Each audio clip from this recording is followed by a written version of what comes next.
Alors nous continuons dans cette mise en parallèle du Vedanta Advaita de tradition non dualiste de l'Inde et l'union à Dieu sous la forme de Maître Eckhart, comment Maître Eckhart a compris cette chose vers laquelle tous les mystiques se dirigent.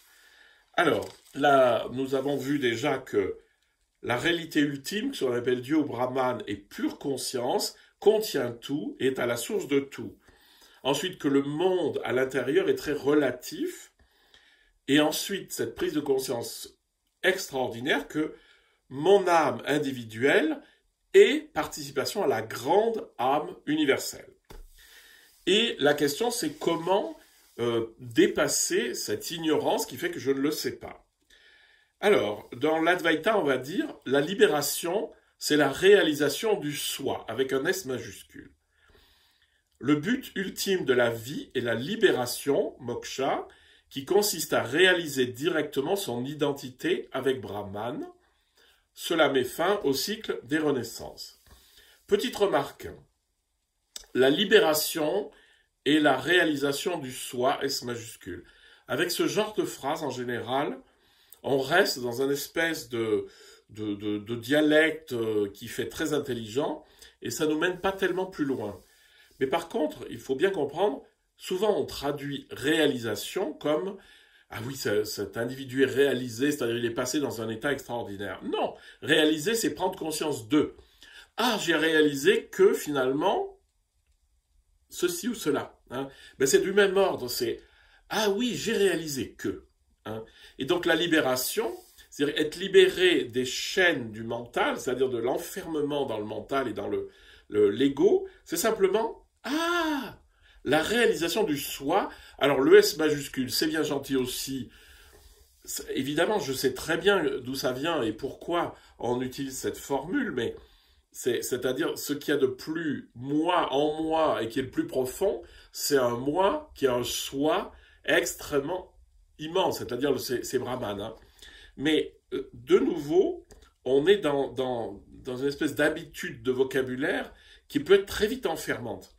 Et donc, le but ultime de la vie spirituelle, c'est la libération, c'est-à-dire de se libérer des chaînes qui consistent à réaliser directement, c'est-à-dire de prendre conscience de l'identité de mon intériorité avec Brahman. Ça, c'est juste ah, c'est une espèce de prise de conscience très violente.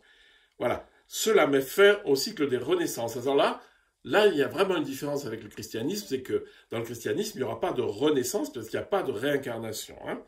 Mais ça veut dire qu'on est libéré, c'est-à-dire on ne reste pas dans les conditionnements.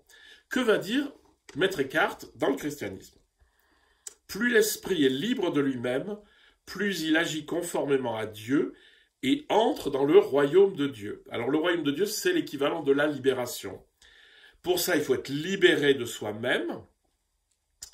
Plus l'homme ressemble à Dieu, plus il l'aime et plus il s'oublie dans le temps et dans l'éternité. Donc là, on n'a pas des formules qui sont proches, si vous voulez, mais ça dit quand même bien la même réalité. C'est-à-dire, libérer de soi-même, vous entendez libération, libérer de soi-même, libérer des carcans de l'ego et de l'illusion de l'ego. Puisque l'ego, c'est l'illusion qui fait que je m'identifie à ce que je crois être. Hein.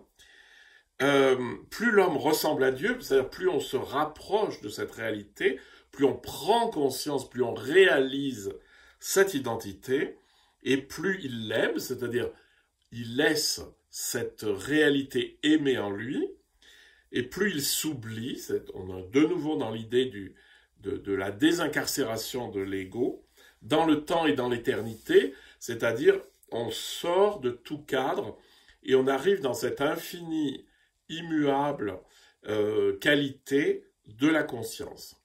Donc, dans les deux, on dit que il faut se libérer, la spiritualité va vers une libération du conditionnement de l'ego et qu'elle nous permet de rentrer dans la pure présence de cette conscience infinie.